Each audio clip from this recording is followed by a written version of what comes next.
Yang jelas Gibran pastinya membutuhkan kendaraan politik ya. Saya kira isu terkait dengan Gibran yang akan bergabung dengan Golkar melalui sayap politiknya MKGR ini sebenarnya adalah isu lama yang sebenarnya menjadi penegas bahwa sebenarnya Gibran, Jokowi dan keluarga besarnya secara politik itu memiliki kedekatan di atas rata-rata. Bahkan kita tahu terpilihnya Bahlil sebagai ketua umum Golkar itu juga dianggap tidak terlepas dari kontribusi yang kemudian saat itu dimiliki oleh Jokowi yang posisinya masih sebagai presiden. Bahkan juga publik melihat ketua umum Golkar saat ini, Bahlil Lahadalia, adalah sosok yang sering juga disebut sebagai Jokowisman.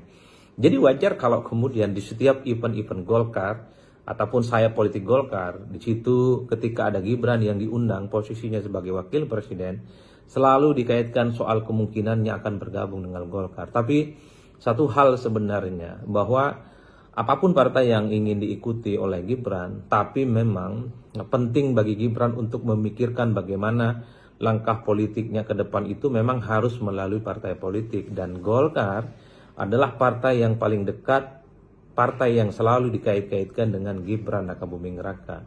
Apa faedah politiknya bagi Gibran jika bergabung dengan Golkar? Satu, tentu Gibran itu butuh backup politik dari serangan-serangan yang saya kira seringkali muncul ke Gibran ya. Harus diakui proses Gibran maju sebagai wakil presiden sampai hari ini kan selalu memancing polemik ya, terutama terkait dengan putusan MK nomor 90 di mana usia calon presiden dan wakil presiden saat itu yang cukup polemik, yang dinilai memudahkan memang bagi Gibran untuk maju sebagai wakil presiden. Jadi praktis sejak saat itulah kemudian kritik kepada Gibran itu tanpa henti. Serangan-serangan sporadis, serangan-serangan agresif, serangan-serangan yang cukup ofensif kepada Golkar itu tanpa henti sampai hari ini. Jadi dalam konteks itulah sepertinya penting bagi Gibran, butuh partai, apalagi Golkar sebagai runner-up di Pileg di 2024 menjadi instrumen yang kemudian akan pasang badan jika serangan-serangan itu terus berlanjut tanpa henti. Tapi yang kedua secara signifikan adalah tentu kalau Gibran ingin berpikir maju kembali di 2029, entah sebagai calon presiden atau sebagai calon presiden, tentu membutuhkan partai politik.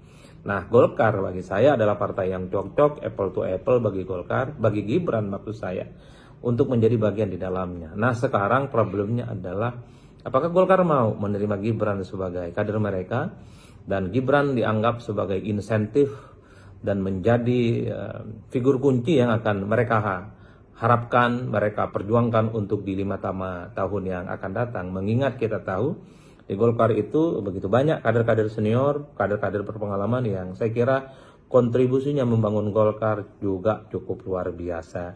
Jadi sekalipun misalnya Gibran bergabung dengan Golkar, belum tentu ada jaminan bahwa Golkar itu misalnya akan memberikan karpet kuning, memberikan dukungan politik dan akan mengusung Gibran untuk maju sebagai presiden ataupun calon wakil presiden di 5 tahun yang akan datang. Tapi yang jelas Gibran pastinya membutuhkan kendaraan politik ya, baik jangka pendek sebagai backup politik ataupun jangka panjang sebagai kendaraan untuk memantapkan langkah politiknya ke jenjang-jenjang politik lanjutan.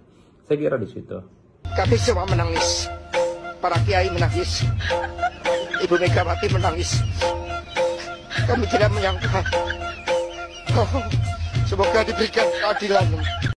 Hurrah!